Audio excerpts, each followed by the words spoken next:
जय भीम नमो बुद्धाय साथियों।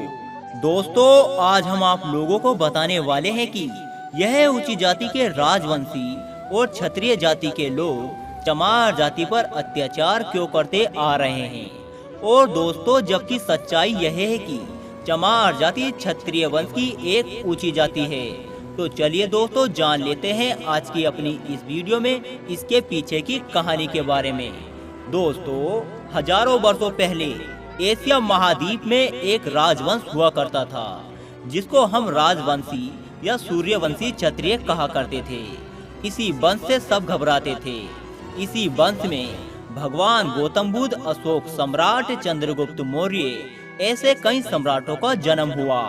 लेकिन आजकल कुछ हिंदूवादी और ऊंची जाति के लोग इस वंश का हिंदूकरण करना चाहते हैं, जबकि सच्चाई तो यह है कि जो ये राजवंश है वह चमारों का ही वंश है। चमारी सूर्यवंशी क्षत्रिय हैं और बुद्ध के वंशज भी हैं। दोस्तों, इसी के बारे में हम आपको कुछ ऐसी बातें बताने जा रहे हैं जिसको जानने के बाद आप शायद ही विश्वास ना करें, लेकिन यह सच है।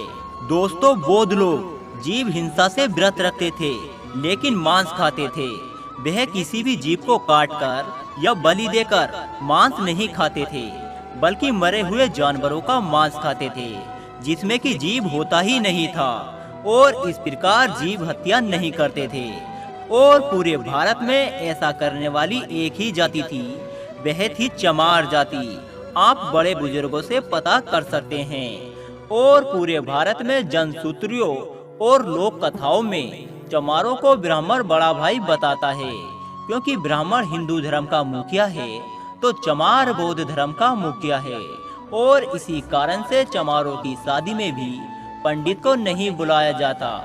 और दोस्तों, रामायण और कुमरल भट्ट की किताबों में बुद्ध को शूद्र लिखा गया है, और असलियत में भी चमार को मुख्य शूद्र माना है, और कोई दूसरी जातियां कभी भी सामने नहीं आई।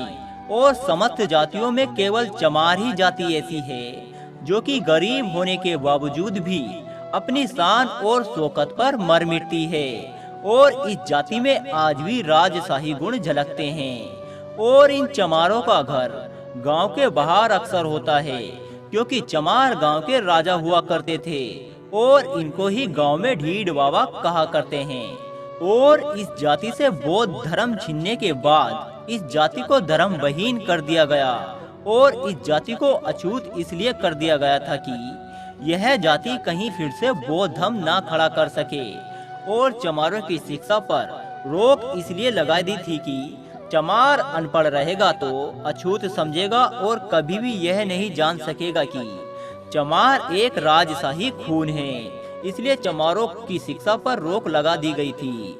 और दोस्तों, चमार खुद को चमार कहलाना इसलिए नहीं पसंद करता क्योंकि चमार इनका नाम ही नहीं है। इनका नाम तो सूर्यवंशी क्षत्रिय है। इसलिए चमार आज भी चमार कहने पर भड़क जाते हैं, और झगड़ा और लड़ाई भी हो जाती है। और दोस्तों, जिस तरह से ब्राह्मणों में शुक्ला, शर्मा आदि जाति होती हैं, चमारों में भी आदि जातियां होती हैं, जैसे कि कोरी चमार, नोनिया चमार, तांती चमार, दुसाद चमार और पासी चमार और आदि। लेकिन चमार जाति की सत्ता छिन जाने के बाद इन सब में फूट पड़ गई। और दोस्तों, चंद्रगुप्त मौर्य भी चमार थे, लेकिन गोरे और सुंदर थे, जबकि चाणक्य ब्राह्मण थे और काले थे। और दोस्तों, इसी के आधार पर यह कहावत बन गई थी कि काला बाभन गोरा चमार। तो दोस्तों, आपको यह जानकारी कैसी लगी हमें कमेंट करके जरूर बताएं। जय भीम।